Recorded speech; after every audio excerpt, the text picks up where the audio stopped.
Hi అండి, నా పేరు వాసంతి. ఈరోజు నేను మీ పర్సన్ ఫీలింగ్స్ ఎలా ఉన్నాయి అనేది చూస్తానండి. ఇది జనరల్ రీడింగ్ అండి. ఇక్కడ వచ్చే మెసేజ్ కనుక మీకు కనెక్ట్ అయితే మీకు పర్సనల్ రీడింగ్ చేయించుకోవాలన్న ఇంట్రెస్ట్ ఉంటే మీరు పర్సనల్ రీడింగ్ చేయించుకోవచ్చు అనమాట. పర్సనల్ రీడింగ్ అనేది ఛార్జబుల్ అండి, మనీ పే చేయాల్సి ఉండిద్ది అనమాట. పర్సనల్ రీడింగ్ అంటే ఏంటి అంటే పేర్ల మీద తీసే రీడింగ్ పర్సనల్ రీడింగ్ అవుతుందండి.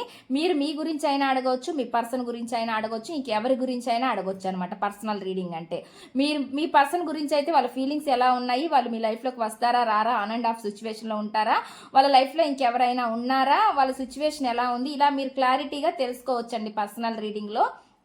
ఇది కేవలం రిలేషన్షిప్స్ మాత్రమే కాదండి, మీ కెరీర్ గురించి, జాబ్ గురించి, హెల్త్ గురించి, బిజినెస్ ప్రాబ్లమ్స్ గురించి, ఫైనాన్షియల్ ప్రాబ్లమ్స్ గురించి, మ్యారేజ్ గురించి, స్టడీస్ గురించి, హెల్త్ గురించి క్వశ్చన్ ఏదైనా పర్లేదనమాట, మీరు అడిగి తెలుసుకోవచ్చు అనమాట. ఇంట్రెస్ట్ ఉన్న వాళ్ళు స్క్రీన్ పైన నా నెంబర్ని ఇస్తానండి, మీరు దానికి కాంటాక్ట్ అవ్వచ్చు.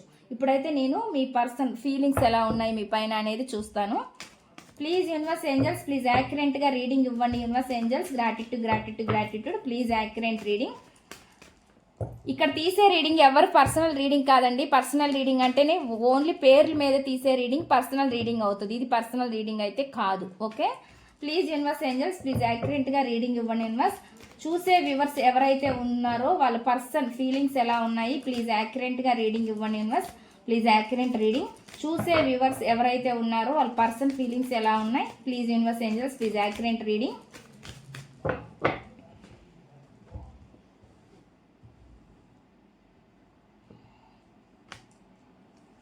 2 కార్డ్స్ వచ్చాయండి.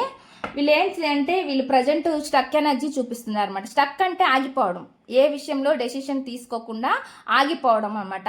ఏదంటే అది జరిగిద్దిలే అని ఆలోచించడం అనమాట. అటువంటి ధోరణి కనిపిస్తుంది అనమాట. ఏ విషయాన్నైనా సరే కాలానికి, భగవంతుడికి వదిలేస్తారనమాట. మన చేతుల్లో ఏం లేదు అనే విధంగా ఆలోచిస్తారనమాట. అటువంటి ఎనర్జీ అయితే నాకు చూపిస్తుంది. వీళ్ళు చాలా ఫీలింగ్స్ని హైడ్ చేస్తారు, రహస్యంగా ఉంటారు. వీళ్ళు కొన్ని నిజాలు అలాంటివి దాస్తారు. వీళ్ళు చాలా అంతరంగంగా లోపల ఉంచుకుంటారు. ఎమోషన్స్ని ఏమైనా కావచ్చు దాచిపెట్టుకుంటారు అనేది నాకైతే ఇక్కడ చూపిస్తుంది. వీళ్ళ ఫీలింగ్స్ అయితే వీళ్ళు చాలా కంట్రోల్ చేసుకుంటారు అనేది నాకైతే ఇక్కడ కనిపిస్తుందండి. ఎనర్జీ అయితే ఆ విధంగా వచ్చిందనమాట. వీళ్ళు మళ్ళీ మీ లైఫ్లోకి వస్తారండి, వచ్చే ఎనర్జీ ఉంది. కానీ మధ్యలో కూడా కొన్ని అడ్డంకులు ఎదురవుతాయి అనేది చూపిస్తుంది అనమాట. కొన్ని ఆప్టికల్స్ ఉన్నాయండి. అడ్డంకులు అంటే ఏయో ఒక అడ్డంకులు రావడం అనేది జరుగుతుంది. ఎన్ని అడ్డంకులు ఉన్నా ఏదో ఒక యాక్షన్ అయితే తీసుకుంటారు ఈ పర్సన్ అనేది నాకైతే చూపిస్తుందండి. ఇక్కడ వస్తున్న మెసేజ్లు అయితే ఈ విధంగా ఉన్నాయి.